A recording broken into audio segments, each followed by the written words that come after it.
Évidemment, c'est un joyau dans l'océan Indien. 1200 îles, le rêve sans limite que promet l'archipel des Maldives, qui voit grand, toujours plus grand, au ras de l'eau. Au point qu'aujourd'hui, les Maldives laissent place au ballet moins onirique des pelleteuses. Depuis 10 ans, des millions de mètres cubes de sable sont dragués au fond de l'eau pour construire des îlots totalement artificiels et accueillir toujours plus de touristes. Partout, au beau milieu de ce paradis turquoise, on arrache à la mer de précieux mètres carrés. Sur les 300 plus grandes îles habitées, les 2/3 sont agrandis. Des dizaines d'autres sont même créées pour être des copies conformes aux sites naturels, là où sont installés les complexes hôteliers qui font la renommée des Maldives. Sable fin, palmiers et cocons de luxe. On va pouvoir se reposer tranquillement toute la journée. Relax. Relax. Ignacio et Maria ont fait 8500 km depuis Barcelone pour goûter cette plénitude unique pendant 5 jours. C'est là, regarde. Ça a l'air fantastique. Bienvenue. Merci beaucoup. Le couple d'Espagnols séjourne dans cet hôtel situé sur une île naturelle.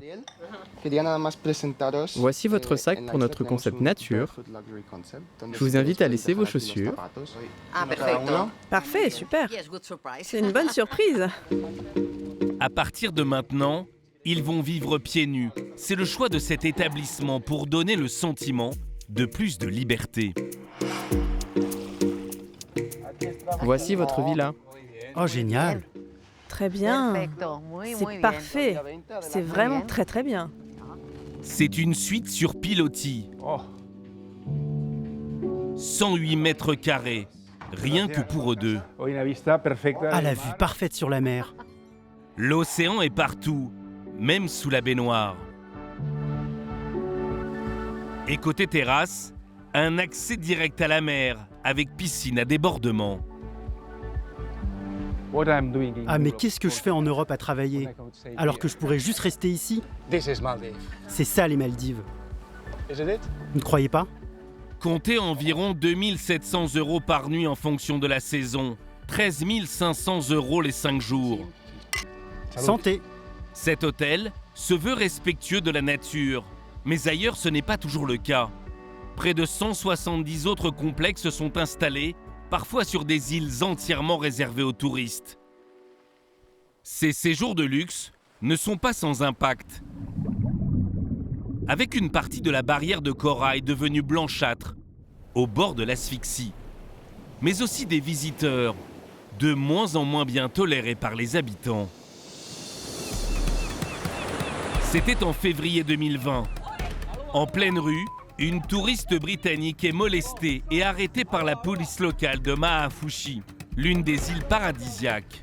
Son tort, se promener en maillot de bain en dehors de la plage. Est-ce le signe que la cohabitation devient impossible entre vacanciers et locaux? Chaque année, plus d'1 700 000 visiteurs débarquent aux Maldives. Ils sont désormais 3 fois plus nombreux que les 500 000 habitants de l'archipel. Car le pays est une république islamique qui se radicalise dangereusement et de plus en plus. Cet automne, un nouveau président de la République, proche des extrémistes, a été élu. Des rassemblements en soutien à Daesh se sont même déjà tenus, non loin des lieux touristiques. Et malheur à ceux qui veulent s'y opposer. Journalistes et hommes politiques sont pris pour cible. Certains attaqués au rasoir en pleine ville. Après plusieurs mois d'enquête, nous sommes parvenus à approcher l'un des leaders d'Al-Qaïda aux Maldives. Il doit y avoir le djihad. C'est un commandement de Dieu, donc on doit le faire. Et pourtant, pas question de freiner le développement du tourisme sur lequel repose l'économie du pays. Pas même le risque de désastre écologique. S'il y a trop de dommages sur notre récif corallien, notre île va vraiment finir par disparaître.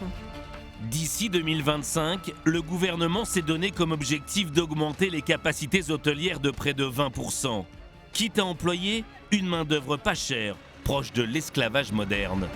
On prend tous les passeports. Comme ça, personne ne peut partir. Vraiment personne. Alors à qui profite le tourisme de masse quand la spéculation immobilière commence à mettre de côté la classe moyenne? On est 14 à vivre ici, donc toutes les chambres sont vraiment très petites. Aux Maldives, vous savez, c'est très courant que les gens vivent tous ensemble, car nous n'avons pas la possibilité d'avoir des endroits séparés. Aujourd'hui, un demi-million d'habitants s'entassent sur cet archipel de 300 km² habitable situé au sud-ouest de l'Inde et du Sri Lanka. Une superficie 10 fois plus petite que la Belgique, qui fait de sa capitale l'une des villes les plus densément peuplées au monde. Entre surtourisme et islamisme, les Maldives, perles de l'océan Indien, sont-elles en sursis?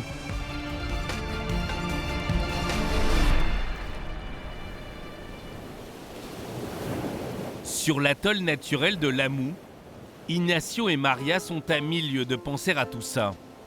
Les touristes espagnols sont à présent installés dans leur hôtel 5 étoiles. À l'heure du cocktail, Regarde, ils arrivent. c'est un banc de dauphins qui vient leur souhaiter la bienvenue. C'est la première fois qu'on voit des dauphins comme ça, juste avant de prendre un verre dans un hôtel.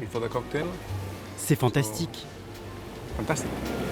Ils vont passer une semaine dans cette bulle hors du temps, hors du monde et même hors des coutumes des Maldives. Car derrière le bar, ce n'est pas un Maldivien qui prépare leur cocktail, mais Kavish, venu de l'île Maurice. Et ce n'est pas un hasard. Les Maldives sont un pays musulman, interdiction pour les locaux d'être en contact avec l'alcool. C'est pour ça que le jeune homme a été recruté. Juste 2-3 jours avant de venir, il y a l'HR de l'hôtel où je travaillais m'envoie un email et me dit tu sais, tu n'as pas le droit d'apporter d'alcool ou tout ce qui est haram, tu n'as pas le droit d'amener ça aux Maldives. Et puis je suis parti, j'ai checké sur Internet, j'ai dit ok, on n'a pas vraiment le droit de boire aux Maldives. C'est comme ça que j'ai appris que voilà, l'alcool, c'est pas vraiment toléré ici. Sauf dans les hôtels, Por los delfines. Allez, aux dauphins. Las Maldivas. Le soleil, la mer, les dauphins, c'est incroyable, c'est le paradis ici. Un paradis où tout est centré sur l'océan. Voilà ce que réservent immanquablement ces atolls privés. Des plongées exceptionnelles. Face à eux, des centaines de coraux. Les Maldives disposent de l'un des plus vastes récifs coralliens de la planète, où s'abritent les plus beaux poissons, y compris des dizaines d'espèces protégées. Comme ces tortues à écailles, leur population a diminué de près de 80% en un siècle. On a vu 2 tortues. C'était fantastique.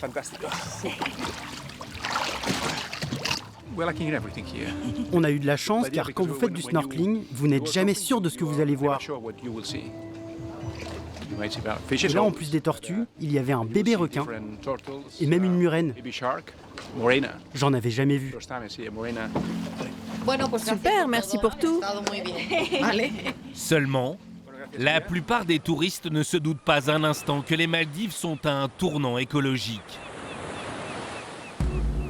Partout, l'archipel paradis est mis en péril par de nouveaux complexes hôteliers qui gagnent sur la mer, dans des projets gigantesques. Voici le dernier à avoir été lancé, sur l'île d'Ado Atoll. 200 hectares de terres artificielles doivent permettre d'agrandir cette île. À la tête de ce chantier titanesque, un Français, Geoffrey Carry. Il travaille pour l'un des leaders du marché de l'extension de terre, l'entreprise hollandaise Van Oord. Elle est connue dans le monde entier pour avoir construit le palmier de Dubaï, ou encore cet archipel d'îles artificielles en forme de carte du monde. Après Dubaï, les Maldives sont le deuxième plus grand marché au monde d'extension d'îles artificielles. Geoffrey Carry est arrivé il y a 6 mois. La majeure partie du projet se trouve au sud. Ça consiste à étendre et protéger les îles existantes ici. Et c'est au nord où il y a la création des 3 îles resort pour le développement du tourisme. En ce moment, il se prépare à ensevelir cette immense zone pourtant classée réserve de biosphère par l'UNESCO. Mais à l'écouter, ça n'aurait aucun impact. Sur la zone de l'UNESCO, il y a un suivi en continu de la qualité de l'eau et des espèces fauniques et benthiques. Pour vous, c'est un peu risqué ce type de projet? Non, on a quand même 150 ans d'expérience dans ces travaux-là. On est capable de gérer les enjeux environnementaux. C'est en tout cas ce que l'entreprise a promis au gouvernement. Pour ce projet, 80 millions de dollars ont été investis. On a commencé à construire l'île Resort numéro 1, donc avec, en particulier pour l'instant on construit le périmètre de l'île, donc avec des tubes en géotextile qu'on remplit de sable. Les travaux ont débuté il y a 1 mois et demi. Good morning, how's it going? Super, on est en train de voir pour placer le prochain géotube. Yes, and filling the geotube this afternoon? Oui, cet après-midi. On a du mal un petit peu à s'imaginer qu'ici, dans quelques mois, peut-être 1 ou 2 ans d'ailleurs, il y aura un hôtel. Oui, il y a un beau lagon. Ce beau lagon, jusqu'à présent préservé, s'apprête à être englouti sous des tonnes de sable. Et combien de mètres cubes vont être nécessaires pour l'ensemble du projet? La quantité pour pouvoir créer 200 hectares de terre. Donc 5 millions. C'est de cette ordre de grandeur. C'est un sujet un peu sensible, j'ai l'impression que ça vous gêne un peu. C'est parce que la perception des gens sur des gros chiffres comme ça, enfin, ça leur parle pas en fait. Du coup, quand on dit 5 millions, ça paraît énorme alors que pour nous, c'est rien du tout. Pas grand-chose selon Geoffrey. Ce n'est pas ce qu'en pensent les associations de défense de l'environnement, qui dénoncent régulièrement le projet dans la presse. D'autant plus que d'ici à quelques semaines, c'est un mastodonte des mers qui va débarquer sur le chantier. Une drague similaire à celle-ci mise en avant dans ce clip promotionnel. Van Oord exploite les navires les plus performants au monde. Aussi long que 2 terrains de football, capable de pomper du sable à 61 mètres de profondeur, un aspirateur géant qui rafle tout sur son passage. Mélangé à de l'eau, le sable est ensuite recraché par ces tuyaux pour former des bandes de terre où seront dressées les constructions. Mais avant de faire venir ce bateau-usine, l'entreprise doit prendre des précautions. Voici le lagon d'où sortira de la mer l'île Resort numéro 3 dans quelques mois. Pour le moment, dans cet espace bleu turquoise, les coraux s'étendent sur des centaines de mètres carrés à protéger. C'est la mission de Thomas Lebert. Lui aussi est français. Yeah, this is nice. Ce biologiste marin a été recruté par la compagnie hollandaise Van Oord. Avec son équipe, ils sont chargés de sauver les coraux menacés par le projet. Ils sont déjà fragilisés par le réchauffement climatique, mais cette fois, ils seront totalement asphyxiés sous des tonnes de sable s'ils ne sont pas déplacés. Allons-y. C'est une course contre la montre. Les coraux sont indispensables pour servir d'habitat aux poissons. Ils protègent aussi les côtes de la houle de l'océan. Alors, à l'aide d'un marteau et d'un burin, les coraux sont arrachés. En fait, ça se casse au bout d'un moment. Puis transportés dans des cages flottantes pour être alignés hors de la zone de chantier, leur abri pour une seconde vie. On les a plus ou moins mis sur la ligne qu'on voulait. A priori, l'opération est plutôt simple. Pourtant, certains spécimens sont plus récalcitrants.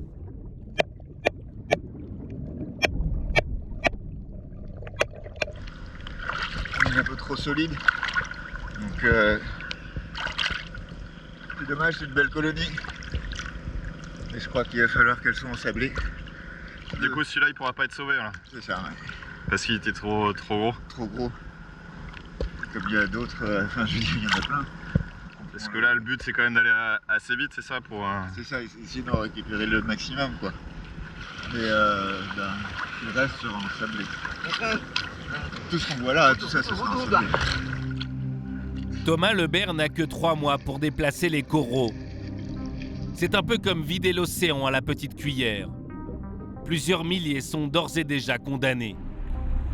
Et quand la drague pompe le sable,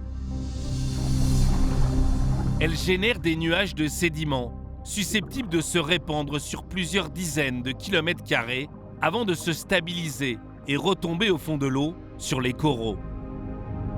Privés de lumière, les récifs perdent leur couleur et se meurent.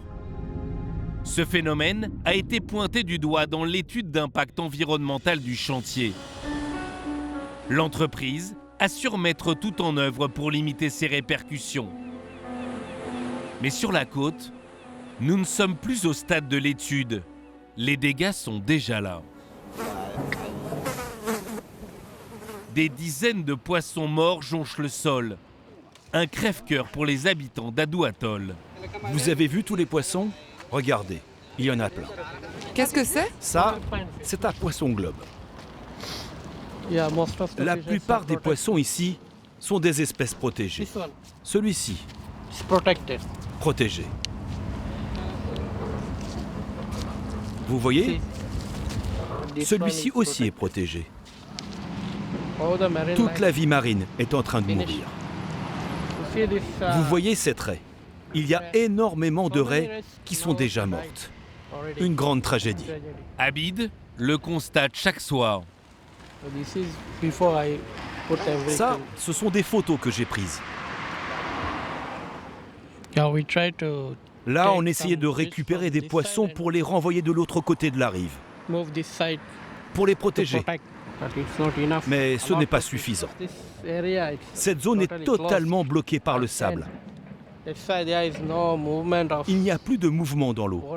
C'est pour ça que les poissons ont des problèmes. Avec la température, le courant ou l'oxygène. La cause est la construction de la route. Elle doit relier les 2 agrandissements de terre. La faune marine se retrouve prise au piège dans ce bassin à l'eau stagnante. Abid a tenté à plusieurs reprises d'interpeller les autorités, sans succès. Et tout le monde s'en fiche. Le gouvernement, le bureau de protection pour l'environnement, qui que ce soit. Tout le monde s'en fiche, alors que toute la vie marine meurt. Contacté, le bureau de protection de l'environnement nous a affirmé être bel et bien au courant. Il soutient avoir demandé de réduire l'impact du projet sur la nature. Mais pas question d'y mettre un coup d'arrêt, et pour cause. À l'origine de l'extension artificielle d'Adou Atoll, salut Geoffrey. C'est Abdullah Sodik, ministre délégué au logement et à l'infrastructure. When this containment bund is finished for Maradou, then we start with the containment bund of Itadou Zone 2. And I think it will start beginning of May. Dès le début du chantier, il vient s'assurer que le calendrier est respecté. Et sur place, pour lui, il n'y a aucun problème. Je suis allé moi-même voir les magnifiques coraux relocalisés. Et j'ai pu observer les poissons qui adoraient leur nouvelle maison. Il y aura un impact, mais nous le minimisons. Donc vous êtes fiers de ce projet? Oui. Pour vous, c'est la solution? Absolument. Nous devons rendre notre population heureuse. Le chômage est très important, car il n'y a pas d'activité économique ici. Donc ce projet nous donne l'opportunité de créer de l'emploi. Rien ne doit donc entraver la construction des atolls artificiels. C'est un vaste plan de l'État mené depuis 20 ans. Pour l'industrie du tourisme, sur laquelle repose 90% de l'économie du pays, l'océan qui entoure les Maldives représente un immense terrain de jeu de plus de 21 000 km². Comme cet hôtel, Niché au cœur d'une île paradisiaque artificielle. Il y a encore 20 ans, c'était seulement un magnifique lagon sauvage, sans aucun bâtiment. Pareil pour cet autre complexe hôtelier, installé sur une île construite de toutes pièces. Des projets comme cela se comptent par dizaines. Il n'y a qu'à observer les photos satellites sur la dernière décennie. Ce plan est mené avec le concours de multinationales, comme la compagnie hollandaise, mais aussi des sociétés indiennes spécialistes des voiries. À Addu Atoll, le dernier projet sorti de terre. Près de 1200 ouvriers indiens sont à pied d'œuvre avec des conditions pour le moins difficiles. Visiblement, nos caméras ne sont pas les bienvenues. Vous avez besoin d'une autorisation pour filmer. Mais je suis dans la rue, c'est public ici. Mais je n'ai pas reçu votre autorisation. Parce que c'est notre règlement. Pardon ? C'est notre règlement. Nous tentons un second chantier à quelques centaines de mètres. Vous n'êtes pas autorisé à filmer ici. Impossible non plus d'en savoir plus. Ok, merci. Nous avons essayé également auprès du responsable de l'entreprise par téléphone. Mais nos demandes de tournage ont été refusées. Ces ouvriers indiens seraient en fait le visage du scandale de l'expansion du tourisme à marche forcée. Car leurs conditions de vie seraient déplorables. Et vous vivez où ? Notre logement est là-bas. Et le camp est bien ? Pas vraiment ? Non, non. Chaque soir, à la nuit tombée, c'est le même manège. Des centaines d'ouvriers sont transportés dans des camions-bennes ou dans des bus bondés. Bonjour, c'est possible de venir avec vous ? Nous nous faisons passer pour des touristes un peu perdus. Mais qu'est-ce que vous faites ici ? C'est parce qu'on n'a pas de voiture. Le chantier est actif 24 heures sur 24. Il est 19h, c'est l'heure de la relève. Certains vont travailler quand d'autres rentrent chez eux. Les tensions sont d'ailleurs palpables. Nous parvenons à rentrer dans l'un de ces camps. Plusieurs centaines d'Indiens, que des hommes, sont entassés dans ces baraquements. Ça, c'est ma chambre. Mon lit, c'est celui-ci. On est environ 90. Je suis là depuis 2 mois et je reste 2 ans. Très vite, autour de nous, c'est l'attroupement. Là, on va être complètement encerclés. Un homme chargé de la sécurité du camp nous fait sortir. Devant lui, les ouvriers surveillés de très près insistent curieusement sur le fait qu'ils sont très heureux d'être là. Vous êtes payé combien ? Les ouvriers, on est payé environ $250. C'est un bon salaire, c'est une bonne entreprise. C'est vraiment super. C'est mon patron là. $250 mensuels pour 12 heures de travail par jour. Et d'après eux, seulement 2 journées de repos par mois. Et juste une dernière question, vous avez vos passeports ? Non, la compagnie a pris nos passeports. Ce n'est qu'au bout de 2 ans qu'elle nous rend nos passeports, et là, nous pouvons partir. Mais si vous voulez partir avant, vous n'avez pas vos papiers ? Ah non, nous devons faire 2 ans complets. Nos questions dérangent. Le responsable du centre intervient. Allez, faut y aller maintenant.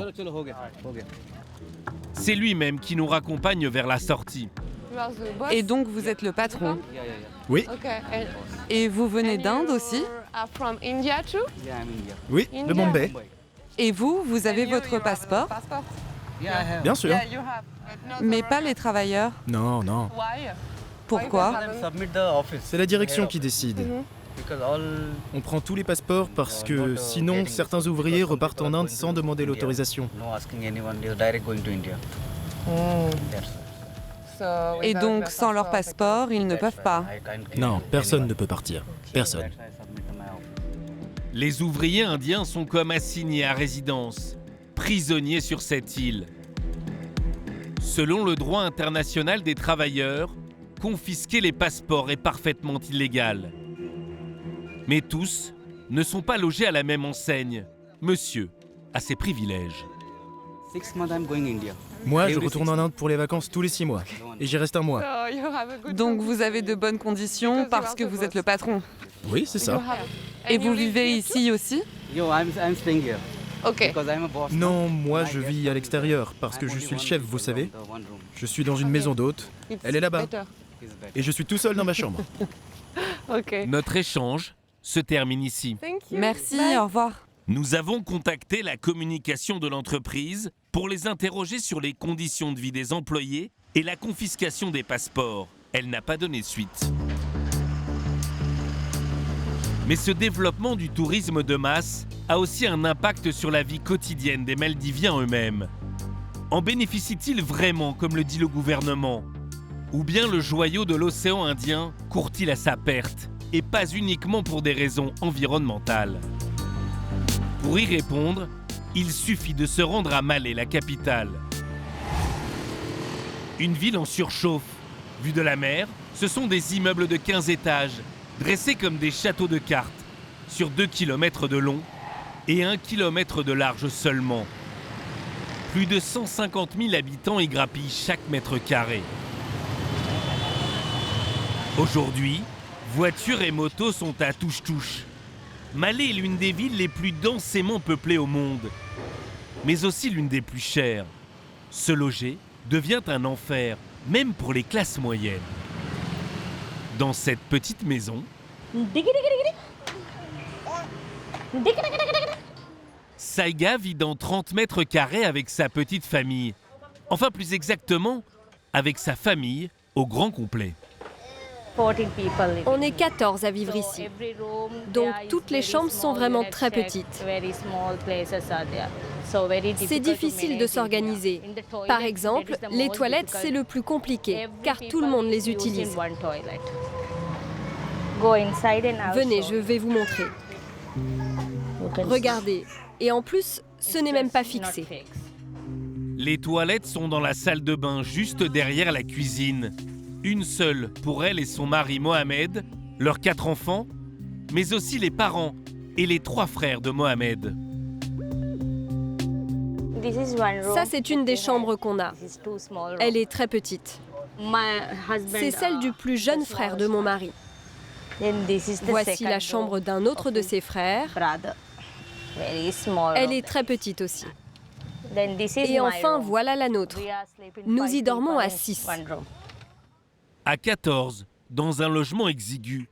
Et pourtant, tout le monde travaille. Saiga est responsable d'une boutique, son mari manutentionnaire. Ils gagnent l'équivalent de 2000 € à eux deux. À Malé, le salaire moyen est de 875 € par mois. Mais un 30 mètres carrés se loue 950 €, presque des prix parisiens. Alors, tout le monde se serre les coudes. Dans la plupart des familles, on vit tous ensemble, parce qu'on ne peut pas avoir des logements ou des maisons séparées. On est tous ensemble. Ça, c'est mon garçon. Pour Saiga, priorité à l'éducation de ses enfants.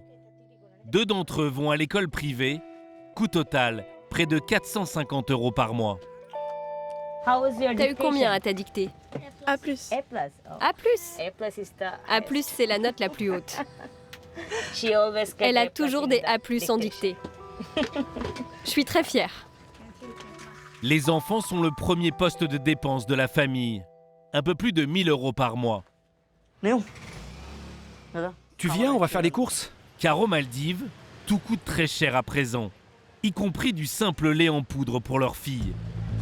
L'archipel importe près de 90% de sa nourriture. C'est 400. 400 rufias, c'est environ 25 €, le même prix qu'en France. Ce jour-là, ils vont aussi acheter d'autres produits pour bébé. Merci, au revoir. Avec notamment les couches, vendues en gros. 540 rufias. Ok, je paye avec mon téléphone. De retour à la maison, Oh là là, où est-ce qu'on va mettre ça? c'est une vraie partie de Tetris. Bon bah là, il n'y a plus rien qui rentre. Le soir venu, Bonne nuit. là aussi c'est système D. Les grands-parents dorment dans le salon. Quant à l'étage, c'est la grande installation. Donne-moi le plaid, s'il te plaît. À même le sol pour les garçons, Mohamed et son fils. Quand j'ai commencé à dormir comme ça, j'avais vraiment mal au dos. Mais maintenant, j'ai l'habitude. Et j'ai des douleurs quand je dors sur un matelas mou. Saiga et ses proches ne sont pas les seuls à rencontrer autant de difficultés, ne serait-ce que pour se loger. Bye bye. Mais à y regarder de plus près, Malé, la capitale, ne craque pas que sur le logement. Le développement exponentiel du tourisme a d'autres revers. La ville déborde de partout. Manque d'infrastructures, manque d'espace, manque de canalisation. Le traitement des déchets est même devenu l'un des problèmes majeurs.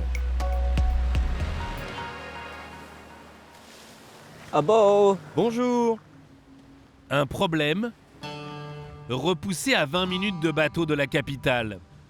Capitaine, c'est parti pour Tilafushi. Tilafushi, le nom de l'un des plus grands désastres écologiques de la planète. Hassan Bébé est à la tête d'une association de défense de l'environnement. C'est lui qui nous conduit vers cette île poubelle. Une île artificielle, là encore, bâtie juste pour accueillir une partie des déchets de l'archipel. C'est cette montagne qui fait que grandir. Ce ne sont que des poubelles. Je suis sûr que les couches que j'utilisais quand j'étais petit sont encore là. Un véritable monstre d'ordures de plus de 400 000 mètres cubes. Une montagne. C'est horrible. Beaucoup de resorts envoient leurs déchets ici, mais aussi les îles locales. Et par accumulation, c'est devenu comme ça.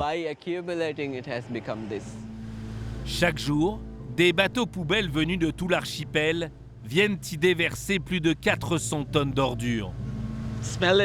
L'odeur est trop forte. Hey! Il balance des choses à la mer. Et son collègue vient de lui dire de ne pas le faire car il voit qu'on filme.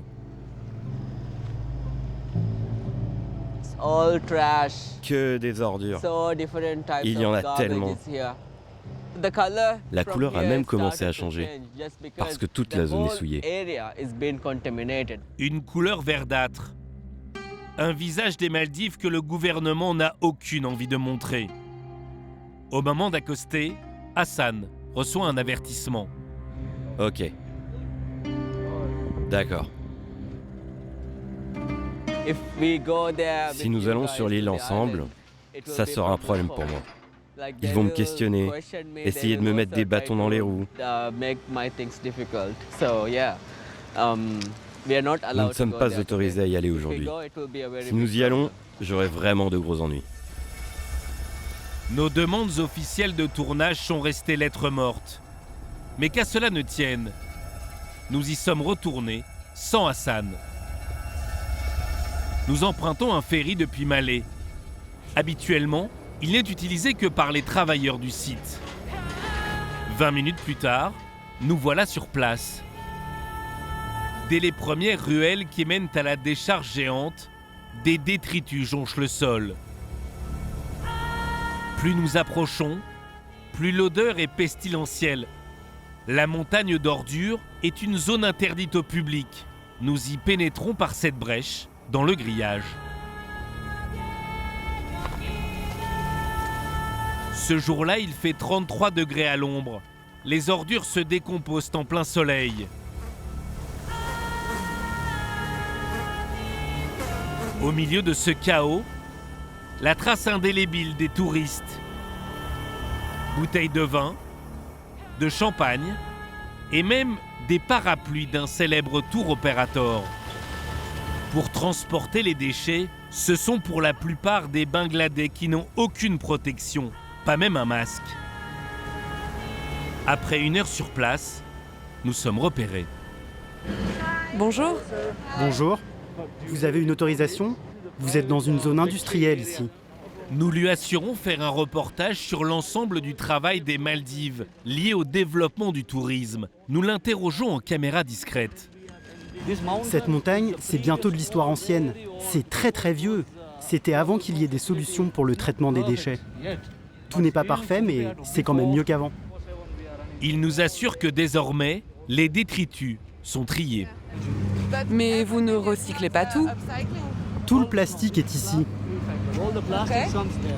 Parce que j'ai vu du plastique sur la montagne. Ah, mais ça, ce sont les particuliers qui ne recyclent pas. Quant aux autres déchets, ils seraient conditionnés afin d'être éliminés. Vous voyez ces boîtes blanches? On les stocke dedans. À l'avenir, ils seront incinérés. 304 millions de dollars ont été investis dans la construction de 2 incinérateurs. Ils devraient voir le jour en 2025. En attendant, la montagne de déchets continue de croître, vitesse grand V, avec toujours plus d'hôtels. Et pas seulement dans les atolls éparpillés dans l'archipel, mais aussi au plus près des grandes villes. Certains au beau milieu de la population locale, comme cet hôtel 3 étoiles, à partir de 100 € la nuit. À première vue, il a lui aussi tout pour plaire. Plage privée, piscine, restaurant et un bar avec alcool. Tout pour profiter d'un style de vie à l'occidental, dans un cocon. Mais en pleine ville, cela passe de plus en plus mal. Nous allons vite le constater par nous-mêmes, au moment où nous souhaitons sortir pour visiter les alentours. Vous devez vous couvrir les épaules. C'est un pays musulman ici. Il faut se couvrir. Interdiction de sortir de l'établissement les bras nus. Pour notre sécurité, l'endroit est constellé de caméras, encerclé par des barbelés. Mais pourquoi il y a autant de sécurité? S'il n'y avait pas de sécurité, ce serait pas sûr pour les clients. Car à l'extérieur, parfois, vous savez, il se passe des choses extrêmes. Les Maldives, c'est une population locale de 500 000 habitants. Mais les touristes sont 3 fois plus nombreux, 1 700 000 touristes par an. Et la cohabitation se passe de plus en plus mal. Car l'archipel n'est pas seulement de culture musulmane, c'est une république islamique. Le gouvernement a imposé la charia. À l'extérieur de l'hôtel, interdiction pour les femmes de se promener en maillot de bain. En fait, dans les rues, les Maldiviennes portent de plus en plus le niqab, la tenue la plus rigoriste. Certaines petites filles, dès leur plus jeune âge, sont voilées. Depuis 10 ans, toute pratique non conforme à l'islam radical s'attire les foudres, même celle à première vue des plus anodines. En juin 2022, un cours de yoga géant organisé par le Centre culturel indien a failli tourner au bain de sang. Armé de bâtons, un groupe de radicaux surgit au milieu de l'enceinte. Le yoga est une pratique venant de l'Inde. Selon eux, elle n'a pas sa place aux Maldives. Alertée, la police anti-émeute est intervenue juste à temps. 23 extrémistes sont arrêtés. Certains seront brièvement détenus. La plupart sera relâchée après un simple avertissement. À croire que les autorités cautionnent de telles expéditions tant qu'il n'y a pas de drame.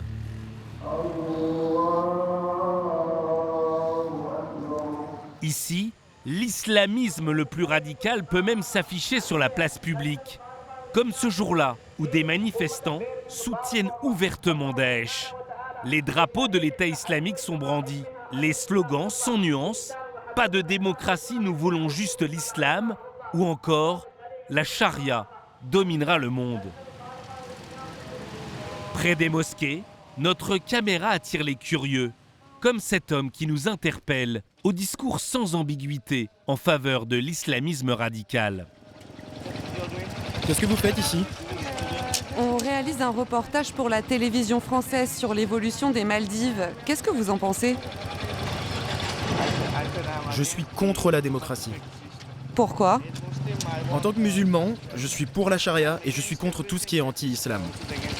Le phénomène est peu connu. Mais en proportion de la population, les Maldives sont considérées comme l'un des premiers pourvoyeurs de djihadistes dans le monde. Ces dernières années, il serait plusieurs centaines à avoir rejoint la Syrie. À démographie égale, ce serait 40 fois plus qu'en France. Cette femme, que nous appellerons Mariam, n'a pas pu empêcher son fils de partir combattre. Il y a 5 ans, il a rejoint les rangs du front Al-Nosra. Vous ne verrez pas son visage, elle a peur des représailles. J'ai beaucoup pleuré. Et même encore aujourd'hui, à chaque fois que j'y repense, ça me rend vraiment triste. Le jeune homme n'était jusqu'alors pas vraiment pratiquant. Sans emploi, il était plutôt considéré comme un petit délinquant, impliqué dans le trafic de drogue. Avant, il n'allait prier que quand je l'y emmenais. Et puis, petit à petit, il a commencé à se mettre dans le droit chemin et à prier régulièrement. Au début, Mariam se réjouit. Elle pense que son fils s'est enfin rangé. Seulement, 6 mois plus tard, il lui annonce vouloir partir pour le djihad. J'ai refusé et je lui ai dit que la vie d'une mère était très importante et que je ne pouvais pas lui dire oui. Il m'a supplié, m'a dit « Maman, s'il te plaît, dis-moi oui ». Il me disait que partir était mieux pour lui, pour ne pas replonger, qu'il deviendrait enfin une bonne personne. Je lui ai dit non à nouveau. Quelques jours après, alors qu'elle est à l'étranger, son fils prétend s'envoler pour un séjour en Inde.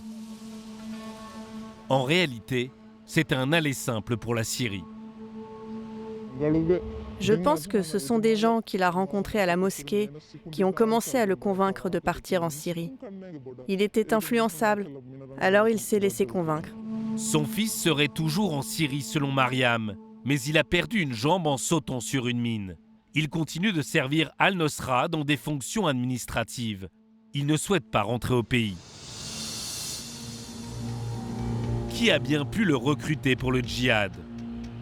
À Malé, une association est particulièrement soupçonnée d'encourager ses départs pour la guerre sainte. Elle s'appelle Salaf, pour salafisme, la version rigoriste de l'islam. Officiellement, le mouvement organise des camps d'été pour les jeunes et distribue de la nourriture pendant le ramadan. Mais sur X, anciennement Twitter, son président, Sheikh Abdullah bin Mohammed Ibrahim, soutient ouvertement les combattants islamistes. Il est du devoir de chacun de soutenir par tous les moyens les djihadistes qui se battent en Syrie au nom d'Allah. Et il n'est pas le seul. Adam Shamim, un proche de l'ONG, a été clairement identifié par le département d'État américain comme agent recruteur pour le djihad. Sheikh Adam Shamim soutiendrait une interprétation extrémiste de l'islam et aurait participé aux efforts visant à recruter des Maldiviens pour le djihad en Syrie. Pourtant, l'association Salaf a pignon sur rue. Pendant plusieurs semaines, nous avons cherché à obtenir une interview de son président. En vain. Alors, nous sommes allés frapper à sa porte, sans rendez-vous. Bonjour, je suis journaliste française et j'aimerais rencontrer... Cher Abdou ? Oui. Il n'est pas là pour le moment. Pour les Occidentaux comme nous, la réponse est toute faite, pour faire barrage.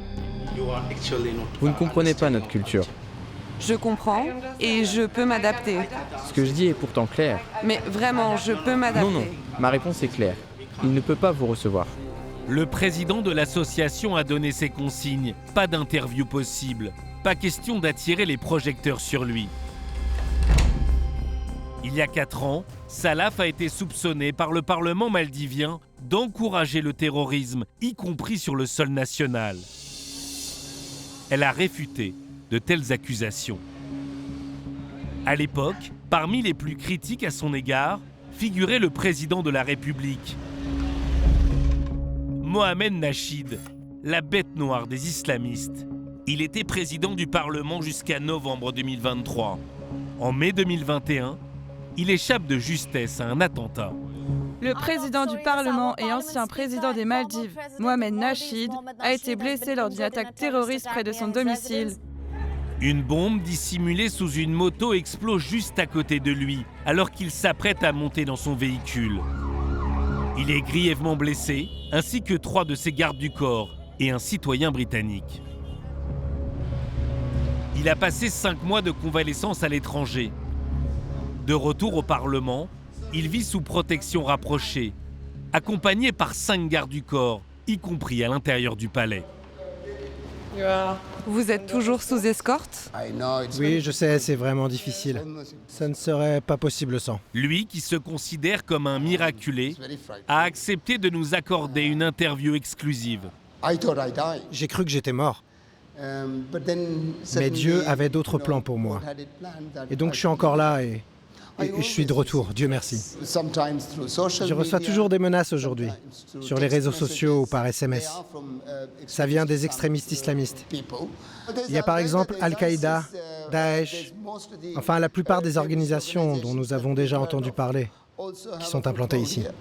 Mais quand nos questions deviennent plus précises, en particulier sur les organisations maldiviennes bien installées à Malé, il préfère éluder le sujet. Les auteurs de l'attentat contre lui courent toujours. Plusieurs membres de l'ONG Salaf semblent encourager le djihad. Cette ONG n'est-elle pas dangereuse?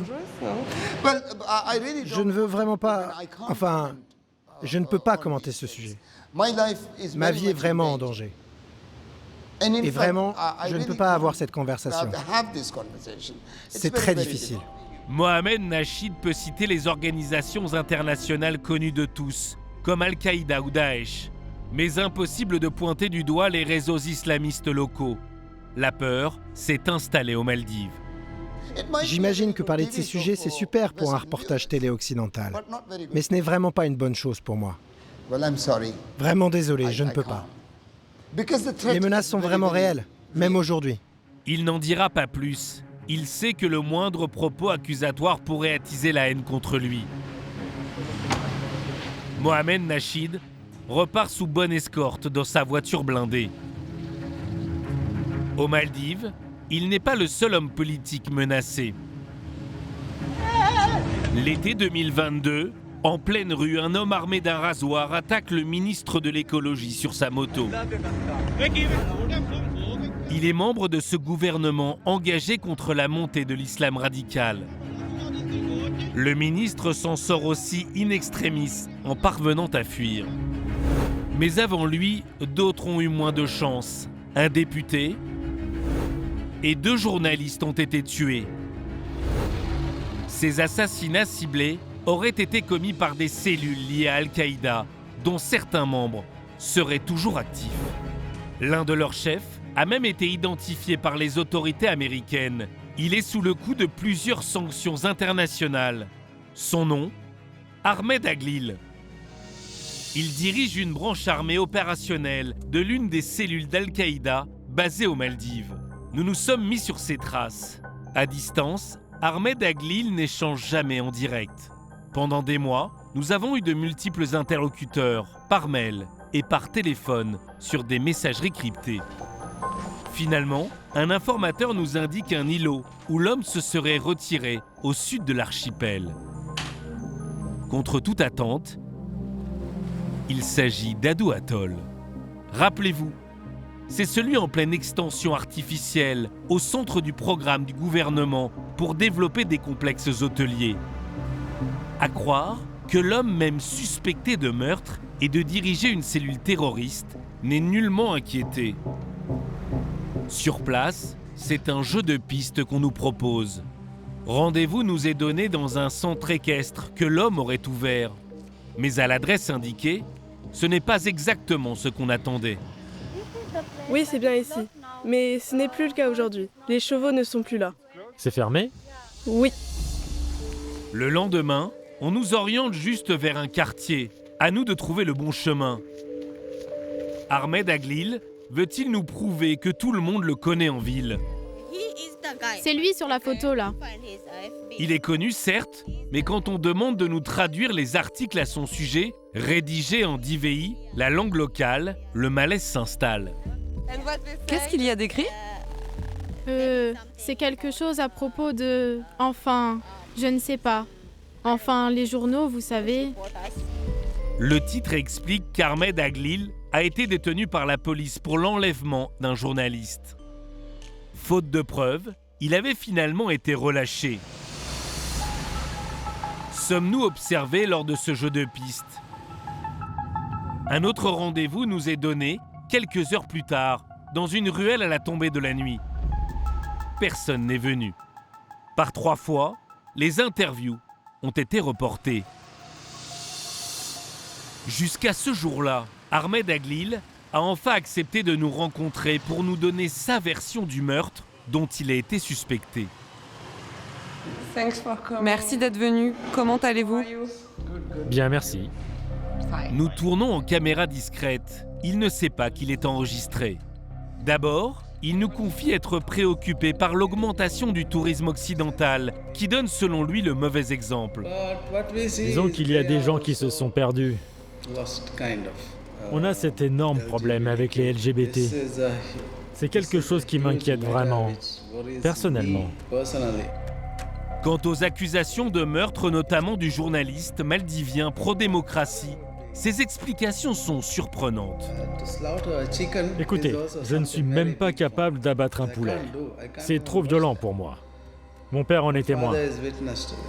Alors les gens m'accusent, mais ce n'est pas vrai. On s'est disputé avec le journaliste, mais ce n'était que des mots.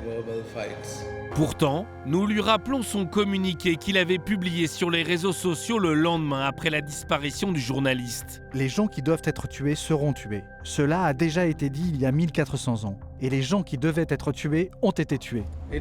Ah oui, mais ça ne veut pas dire que les gens doivent sortir pour tuer les autres. Mais que la loi doit le faire. J'ai toujours dit que l'islam devait être la seule loi qui nous guide. Vous soutenez le djihad? Le djihad, c'est un fondement de la religion. On ne peut pas dire qu'il ne devrait pas y avoir de djihad, parce que le djihad est là. C'est un commandement de Dieu, donc on doit le faire. Vous étiez au Pakistan vers 2006-2007 pour apprendre la religion et à vous battre. Écoutez, je n'ai pas envie de parler de ça et de donner des détails. Je me suis déjà expliqué auprès de la police maldivienne et des services secrets indiens. Les gens qui me détestent m'accusent d'être un extrémiste terroriste. Ils disent que j'étais là-bas car je maîtrise bien les explosifs et les bombes. Mais je ne suis resté que 2-3 mois. Ce n'est pas suffisant pour en faire des bombes. Pour le moment, même s'il est reconnu par les États-Unis comme l'un des leaders d'Al-Qaïda aux Maldives, Ahmed Aglil reste libre et ne fait l'objet d'aucune sanction dans son pays. Alors, au moment de partir, il se permet d'être un brin provocateur. Maintenant que vous avez passé du temps avec moi et qu'on a discuté, alors vous trouvez que j'ai l'air d'un terroriste? Cette montée de l'islamisme et la multiplication des attentats inquiètent la communauté internationale. Merci beaucoup. Au revoir. Les Maldives sont désormais placées sous surveillance renforcée par le site du ministère français des Affaires étrangères. Cette réputation pourrait bien fragiliser l'économie du pays. Alors le gouvernement s'emploie depuis peu à donner des gages sur son action contre l'islamisme. Cela se passe à 20 km de Malé, l'île d'Imafouchi, connue pour ses spots de surf.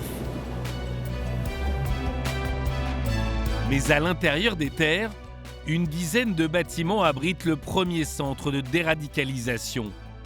Il a été ouvert en 2022 par le gouvernement, notamment pour ceux revenant de Syrie. Nous avons obtenu l'autorisation exceptionnelle de filmer derrière ces murs. Ce que nous allons y découvrir n'est pas très rassurant. C'est le directeur du centre en personne qui tient à nous le faire visiter. C'est la première fois que des caméras sont acceptées à l'intérieur. Téléphone, s'il vous plaît.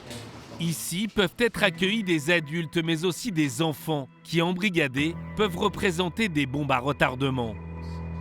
Alors le directeur veut d'abord nous montrer les espaces de vie commune, comme ces salles de jeux pour enfants, ou encore la bibliothèque, avec manuel scolaire et Coran. Ça, c'est le Coran traduit en langue maldivienne. Pour lui, ce centre est avant tout une rééducation. Il y a des imams du ministère des Affaires religieuses qui viennent toutes les semaines. Ils viennent pour enseigner l'islam que la plupart des Maldiviens pratiquent.